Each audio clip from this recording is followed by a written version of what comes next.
37 වෙනි ප්‍රශ්නය පොඩ්ඩක් බලමු.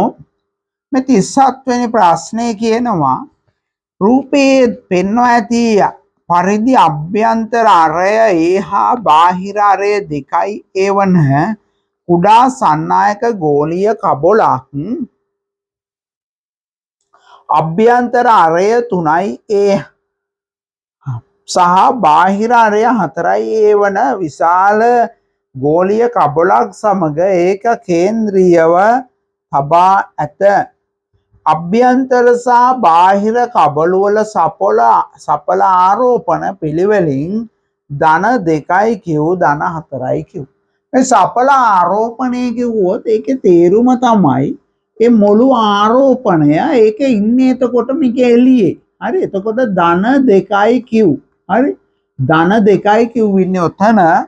ඊළඟ ධන 4යි q ඉන්නේ මේ පෘෂ්ඨයේ 4යි q. ඒ කියන්නේ මේ වටේට තමයි මේ ආරෝපණ ටික තියෙන්නේ. සපල ආරෝපණය මුළු ආරෝපණය අපි ලකුණු කරන්නේ ඔන්න ඔය විදියටයි. හරි. එතකොට දැන් බලන්න මේ ධන ආරෝපණය නිසා ප්‍රේරණය වෙලා මෙතන ඍණ 2යි q හැදෙයි. හැබැයි එහෙම වුණොත් මෙතන ධන 2යි q හැදෙනවා. එහෙම වුණොත් මේ පෘෂ්ඨයේ මුළු ආරෝපණය 6යි q. හරිද? දැන් සපල ආරෝපණය මේ බෝලයේ සපල ආරෝපණය 4යි q. මේ දෙක කැපෙනවනේ. හැබැයි මේ පෘෂ්ඨයේ මුළු ආරෝපණය 6යි q. ඒක කැමැති විදියකට හිතන්න හිතුවට කමක් නැහැ. මේ ගාන හදන්න ප්‍රශ්නයක් වෙන්නේ නැහැ. හරි. දැන් ආරෝපණ තියෙන්නේ මෙතනනේ මේ පෘෂ්ඨෙන් එතනින් ඇතුලේ නෑ. ඒ නිසා ඇතුලේ කිසිම විද්‍යුත් ක්ෂේත්‍රයක් නෑ. එහෙනම් මෙතන ඉඳලා මේ පෘෂ්ඨයට ඔන්න ඔය විදියට විද්‍යුත් ක්ෂේත්‍රයක් පවතිනවා. ඔය විදියට විද්‍යුත් ක්ෂේත්‍රයක් පවතිනවා. ඊට පස්සේ එළියේ පෘෂ්ඨයේ ඉඳලා නැවතත් ඔය විදියට විද්‍යුත් ක්ෂේත්‍රයක් පවතිනවා. හරිද? ඔන්නවම විද්‍යුත් ක්ෂේත්‍රය අඳින්න කිව්වා නම් අපි අඳින්නේ ඔන්න ඔය විදියටයි. මේ සන්නායක තුල විභව අන්තරයක් ඇති වෙන්නේත් නැහැ, විද්‍යුත් ක්ෂේත්‍රයක් ඇති වෙන්නේත් නැහැ. හරිද? දැන් මේක සන්නායක තුල විද්‍යුත් ක්ෂේත්‍රයක් නැහැ. එහෙමනම් අපි අඳින්න ගමු. අපි මම මේකත් එක්කම අඳින්නම්. මෙන්න අක්ෂය. හරි. මේ දුර a මේ දුර 2යි මේ දුර 3යි මේ දුර 4යි එතකොට අන්න 2යි වෙනකම්ම කිසිම විද්‍යුත් ක්ෂේත්‍රයක් නැහැ. ඊට පස්සේ 2යි ගේ ඉඳන් 3යි වෙනකන් අර ලක්ෂාකාර ආරෝපණයක ඉඳලා පැතිර යනවා වගේ විද්‍යුත් ක්ෂේත්‍රයක් තමයි තියෙන්නේ. ඒ නිසා අපිට 2යි ඉඳලා අඳින්න වෙන්නේ මෙහෙම. දැන් හරියට අපි අඳින්නේ මෙහෙමනේ විද්‍යුත් ක්ෂේත්‍රය. අන්න ඒකේ ඉතුරු ටික මෙන්න මේ ටික අඳිනවා අපි මෙහෙම. හරි. ඔන්න ඔහොම තමයි ඒ ටික ඇඳෙන්නේ. ආයි 3යි ඉඳලා 4යි වෙනකන් මෙන්න මෙතන ඉඳලා 3යි ඉඳලා 4යි වෙනකම් මේක ඇතුලේ විද්‍යුත් ක්ෂේත්‍රයක් නැහැ. ආයෙත් තියෙනවා 4යි ගෙන් පස්සේ විද්‍යුත් ක්ෂේත්‍රයක් තියෙනවා. අන්න ඒකත් දැන් පැතිරිලා යන නිසා දැන් අර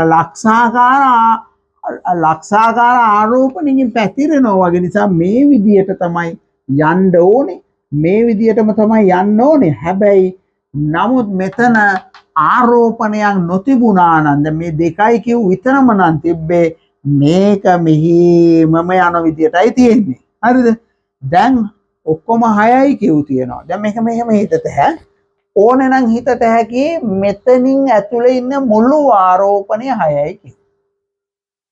එහෙම නැත්නම් කාට හරි හිතට හැකි මේ පෘෂ්ඨයෙන් එළියට විද්‍යුත් ශ්‍රාවය ඇති කරන්නේ මෙන්න මේ 6යි q විතරයි. අරව වැඩක් නැහැ. එහෙම හිතුවේ දෙකෙන් මෙන්නේ 6යි කියුනේ. ඒ නිසා කොහොම හිතුවත් කමක් නැහැ. ඉතින් දැන් ඔන්න අපිට ගැටලුවක් තියෙනවා. මෙතනින් පස්සේ මේ වගේ උත්තර කීපයක් තියෙනවා. 2 3 5. පහත් එන්නේ නැහැ. මොකද මේක බිඳුවට ඇවිල්ලානේ. 2යි 3යි.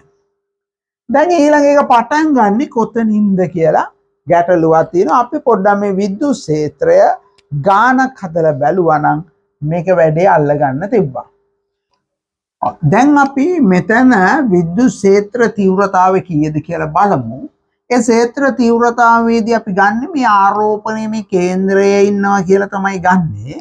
එතකොට මුළු ආරෝපණය 2q එතනට දුර 2a එතකොට 2a ගේ වර්ගය විද්‍යුත් ක්ෂේත්‍ර තීව්‍රතාවය කියන්නේ කූලෝම් එකකට බලය. ඒ නිසා ඕනනම් මෙතනට 1 කියලා දැම්මත් ප්‍රශ්නයක් නැහැ.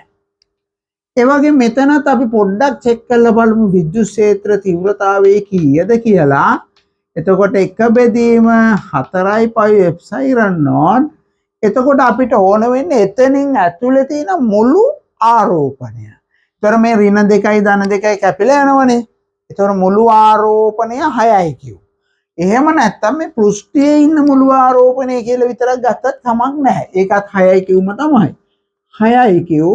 එතන දුර 4යි a ගේ වර්ගය.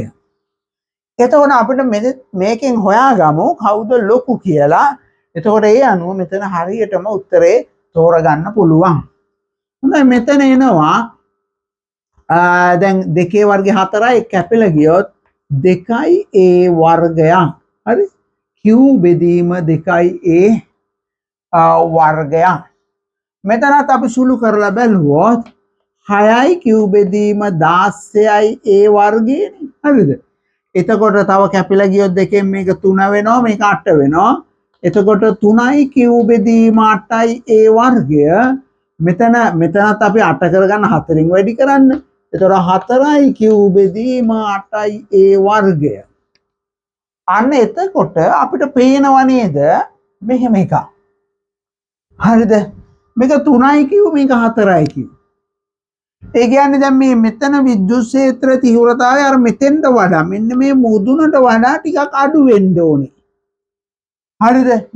මේක 4යි කිව්ව මේක 3යි කිව්ව. හරිද? එහෙමනම් මේ මුදුනට වඩා ටිකක් අඩුයි. අන්න එතන ඉඳලා ඔන්නෝම විද්‍යුත් ක්ෂේත්‍රය පවතිනවා.